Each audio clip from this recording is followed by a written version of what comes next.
Go ahead. Okay, so these ladies are awesome, and they're asking all the questions that you're probably thinking about right this second. So let's answer a few questions. Always glass. Always glass. Don't use any plastic. Plastic leaches, and plastic will hold on to bacteria, it holds on to smells. You don't want anything to disrupt your kombucha, so you're always going to use glass. The utensils, I prefer wood, but you can also use the heavy plastic, no metal, for sure, to stir or to do any of your measurements. I usually use a glass measuring cup for my sugar, and I usually use a stainless steel pot, no Teflon, because I'm just a purist and I don't want to take any chances of having the kombucha contaminated. The whole purpose of kombucha is to be used as a gut healer. This is friendly bacteria, great probiotics, it's living organisms. And the gut is the second brain of the body. 70% of all diseases begin in the gut. So this is a really great addition to any health protocol. Another question that was asked was about the scobies and how we store them. Now, different people out there will say different things. You'll see where people will tell you can store them in the refrigerator and they'll just go to sleep, and then all you have to do is take them out and bring them back to room temperature. I don't do that. I do not store my scobies in the refrigerator. They are stored at room temperature, always in a glass container. So you see Geraldine has hers in this really nice, this is a really nice Pyrex dish. She's got this big one because she's got so doggone many scobies, And that's what's gonna happen. Every time you make a batch, that SCOBY is going to create another SCOBY. You're going to have another baby. So it doubles every single time. And after a while, you're going to be overrun with SCOBY. So you're going to need to do like we did and have a SCOBY hangout and teach people how to make kombucha and just give away SCOBYs. Okay? So when you store them, always store in glass. I have a glass Pyrex dish on my counter, and that's where my SCOBYs are stored. Now, one thing you need to know, if you look at this, whatever container you use, the SCOBY is going to take on the shape of that container. So you can tell what kind of container Geraldine brews her kombucha in, because you look at the SCOBYs and you see the size and the shape, and you see these round discs, which you probably can't see here, but you saw the one that I put in. That's because that's the container that she brews in. I brew in a 2-gallon square glass container, and so my SCOBYs are like this big square. You can cut them. You don't have to. If you get a big one, that's great. You can cut it and use it in 2 different containers.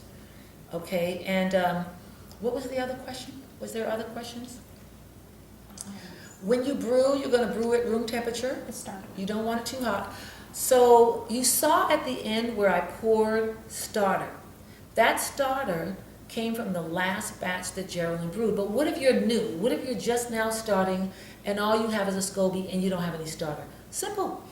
Go to the store, get 1 bottle of unflavored, just straight original kombucha, and you use that as your starter.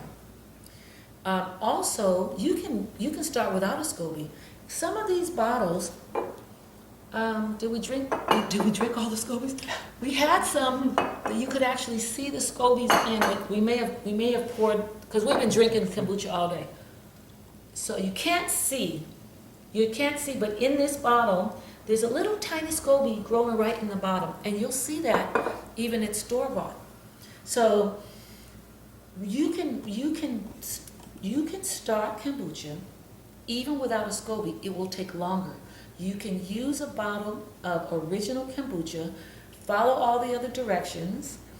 I usually use 8 organic tea bags to a gallon, 1.5 cups of organic sugar, unrefined sugar, and then on top of that, when you finish stirring all that up, you add 1 bottle of original kombucha, and it will create its own SCOBY. It takes a little longer.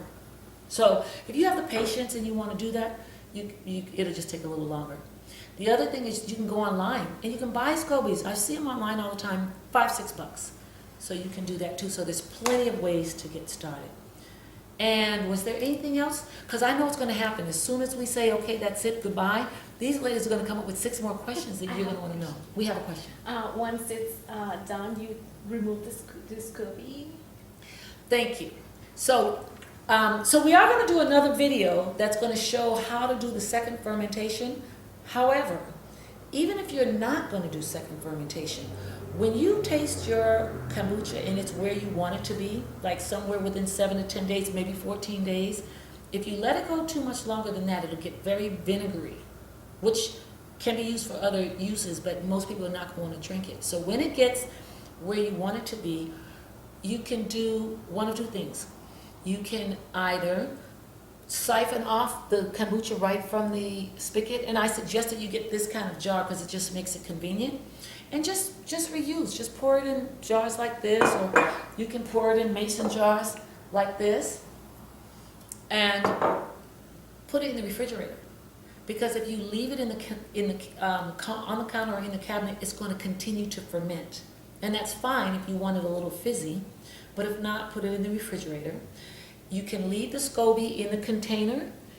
Make sure you leave enough kombucha so it's not dry until you get ready to make your next batch. Or what I do is when it's ready, I just scoop the kombucha up. Now make sure your hands are cleaned, any of your utensils are clean, no soap, because you'll contaminate your kombucha if you don't. So I just scoop the SCOBY out and I just put it right into the container. With the rest of them, they call it a SCOBY hotel. You know, they're just sitting there waiting to be used. So that's all I do is scoop the SCOBY out, because I always second ferment.